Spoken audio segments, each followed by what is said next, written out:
ಎಲ್ರಿಗೂ ನಮಸ್ಕಾರ. ಎಸ್ ಬ್ಲಾಗ್ಗೆ ಸ್ವಾಗತ. ನಾವು ಇವತ್ತು ಕಲಸ ರೊಟ್ಟಿ ಮಾಡ್ತಾಯಿದ್ದೀವಿ. ಅದಕ್ಕೆ ಬೇಕಾಗುವ ಪದಾರ್ಥಗಳನ್ನು ತೋರಿಸ್ತಾ ಇದ್ದೀನಿ. ಗೋಧಿ ಹಿಟ್ಟು 1 kg ತಗೊಂಡಿದ್ದೀವಿ. ಬೆಲ್ಲ 1 kg, ಕೊಬ್ಬರಿ 1 ಗಿಟ್ ತಗೊಂಡಿದ್ದೀನಿ, ಹುರ್ಗಡ್ಲೆ 100 ಗ್ರಾಮು, ಕಡಲೆಬೀಜ 100 ಗ್ರಾಮು, ಎಳ್ಳು 100 ಗ್ರಾಮು, 10 ಗ್ರಾಮು ಗಸಗಸೆ, 10 ಏಲಕ್ಕಿ, ಸಕ್ಕರೆ 1 ಸ್ಪೂನು. ಈಗ ಮೊದಲಿಗೆ ಹಿಟ್ಟನ್ನು ಕಲಸ್ಕೊತಾ ಇದ್ದೀನಿ. ಸಕ್ಕರೆನ ಪುಡಿ ಮಾಡಿ ಇಟ್ಕೊಂಡಿದ್ದೀನಿ ಹಿಟ್ಟು ಜೊತೆ ಚೆನ್ನಾಗಿ ಬೆರೀಲಿ ಅಂತ.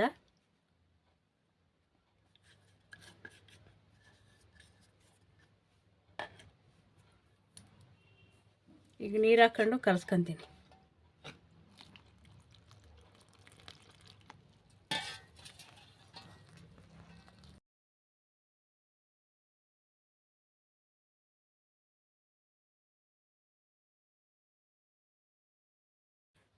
ಈಗ ಚೆನ್ನಾಗಿ ಹಿಟ್ಟು ನಾದಿ ಇಟ್ಕೊಂಡಿದ್ದೀನಿ, ಎಣ್ಣೆ ಹಾಕಿಲ್ಲ, ಬರೀ ಹಿಟ್ಟೆ ಕಲಸಿರೋದು. ಎಲ್ಲ ಪದಾರ್ಥಗಳನ್ನು ಹುರ್ಕೊತಾ ಇದ್ದೀನಿ. ಎಳ್ಳು ಮೊದಲಿಗೆ ಹುರ್ಕೊತೀನಿ.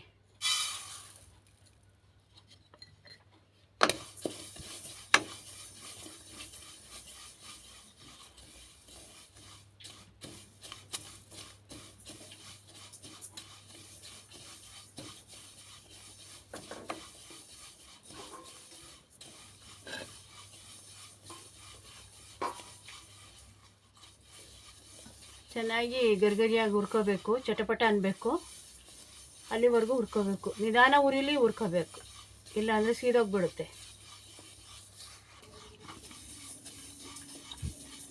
ಈಗ ಆಗ್ತಾ ಇದೆ, ಇನ್ನೊಂದು ಸ್ವಲ್ಪ ಆಗಲಿ. ಎಳ್ಳ ಇದು ಪಾಲಿಶ್ ಆಗದೆ ಇರೋದು ತಗೋಬೇಕು. ಪಾಲಿಶ್ ಆಗಿರೋದು ತಗೊಂಡ್ರೆ ಎಳ್ಳು ಘಮ ಇರಲ್ಲ, ರುಚಿಗಿರಲ್ಲ. ಅದಕ್ಕೆ ನಾವು ಪಾಲಿಶ್ ಆಗದೆ ಇರೋ ಎಳ್ಳು ತೊಗೋಬೇಕು. ಈಗ ಆಯಿತು, ಎಳ್ಳು ತಕ್ಕಂತಿದ್ದೀನಿ ಒಂದು ಬಟ್ಲಿಗೆ. ಈಗ ಕಡಲೆ ಬೀಜ ಹಾಕ್ತಾಯಿದ್ದೀನಿ. ಇದನ್ನು ಕಡಲೆ ಬೀಜನೂ ಕಮ್ಮಿ ಉರಿಲೇ ಹುರ್ಕೋಬೇಕು. ತುಂಬ ಚೆನ್ನಾಗಿ ಗರಿಗರಿಯಾಗಿ ಸಿಪ್ಪೆ ಬಿಟ್ಕೊತ ಬರುತ್ತೆ, ಚಟಪಟ ಅನ್ನುತ್ತೆ.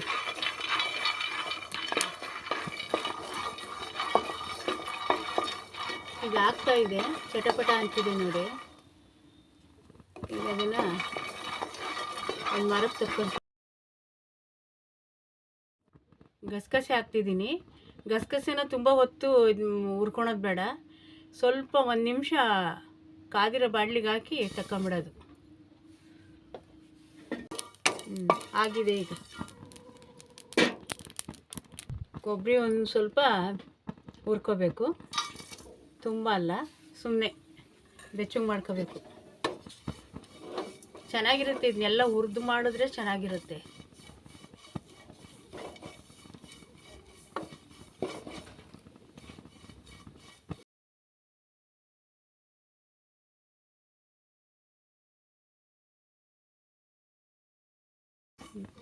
ಈಗ ಇದಾಗಿದೆ, ಬಟ್ಲಿಗೆ ತಕ್ಕಂತ ಇದ್ದೀನಿ.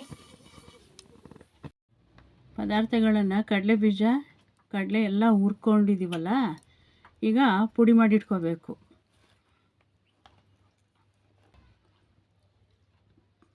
ಕಡಲೆಬೀಜನ ನುಣ್ಣಗೆ ಮಾಡ್ಕೊಂಡಿದ್ದೀವಿ. ಹುರ್ಗಡ್ಲೆ ಹಾಕ್ಕೊಂಡು ರುಬ್ಕೊತಾ ಇದ್ದೀನಿ.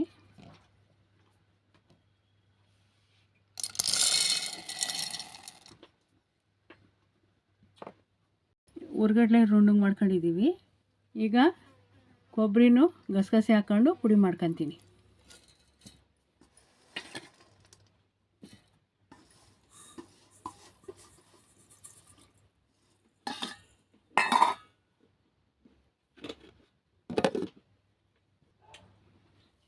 ಕೊಬ್ಬರಿನೂ ಗಸಗಸೆ ಪುಡಿ ಮಾಡ್ಕೊಂಡಿದ್ದೀನಿ.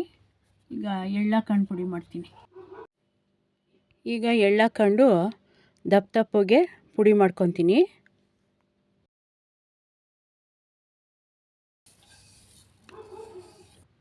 ಎಳ್ಳು ದಪ್ಪ ದಪ್ಪಗೇ ಪುಡಿ ಮಾಡ್ಕೊಂಡಿದ್ದೀವಿ. ಇದು ಹಿಂಗೆ ಇರಬೇಕು. ಈಗ ಏಲಕ್ಕಿ ಪುಡಿನ ಈ ಪದಾರ್ಥಕ್ಕೆ ಎಲ್ಲದಕ್ಕೂ ಮಿಕ್ಸ್ ಮಾಡ್ಕೊತೀನಿ. ಮಿಕ್ಸ್ ಮಾಡಿ ಸೂಸ್ಲು ಮಾಡಿ ಎತ್ತಿಟ್ಕೊತೀನಿ. ಕಲಿಸ್ತೀನಿ ಎಲ್ಲ.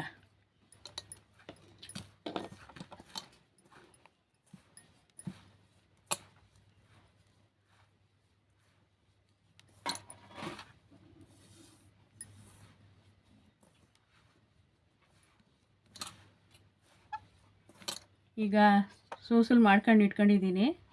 ಈಗ ಚಪಾತಿ ಮಾಡ್ಕೋಬೇಕು.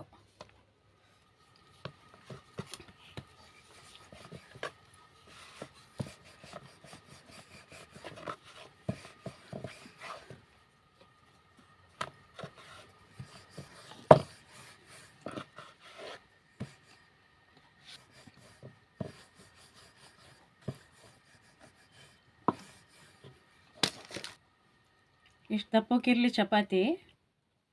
ಇಷ್ಟು ದಪ್ಪಕ್ಕೆ ಮಾಡಿದ್ರೆ ಪಾಕ ಎಲ್ಲ ಹಿಡಿಯೋದು. ಚಪಾತಿನ ಎಣ್ಣೆ ಹಾಕ್ದಲೇ ಎರಡೂ ಕಡೆ ಚೆನ್ನಾಗಿ ಬೇಯಿಸ್ಕೋಬೇಕು.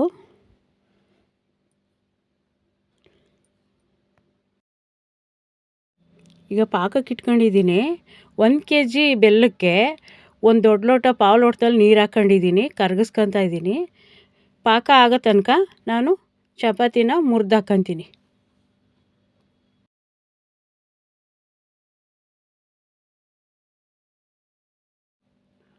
ಚಪಾತಿನ ಚಿಕ್ಕ ಚಿಕ್ಕದಾಗಿ ಮುರಿದು ಹಾಕೋಬೇಕು ಇಷ್ಟಿಷ್ಟು. ಈಗ ಪಾಕ ಆಗ್ತಾಯಿದೆ. ಇನ್ನೊಂದು ನಿಮಿಷ ಬಿಟ್ಟು ಇಳಿಸ್ಕೊತೀನಿ. ಈಗ ಒಂದು ಬಾಣಲಿಗೆ ಹಾಕ್ಕೊಂಡಿದ್ದೀನಿ ಮುರಿದು ಹಾಕಿರೋ ಚಪಾತಿನೆಲ್ಲ. ಈಗ ಸೋಸ್ಲು ಹಾಕ್ಕೊಂಡು ಕಲಸ್ಕೊತೀನಿ.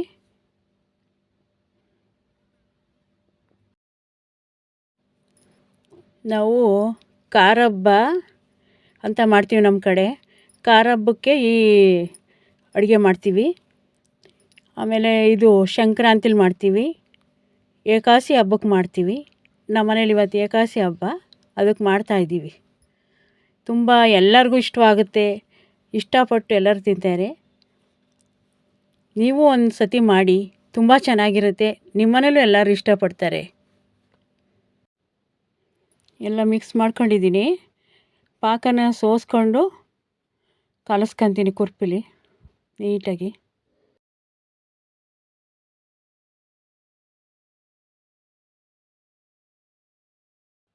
ಪಾಕ ಎಲ್ಲ ಕಡೆ ಹಿಡಿಯೋ ಥರ ಮಿಕ್ಸ್ ಮಾಡ್ಕೊತಿದ್ದೀನಿ.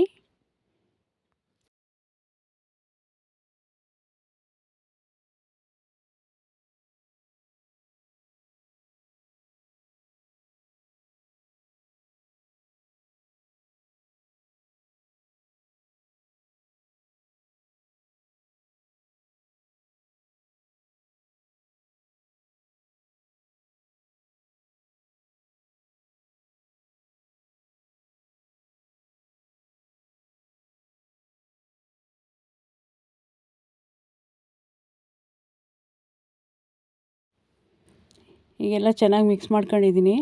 ಸ್ವಲ್ಪ ಹೊತ್ತು ನೆನೆಯಕ್ಕೆ ಬಿಡಬೇಕು ಅದನ್ನು, ಒಂದು 5 ನಿಮಿಷ.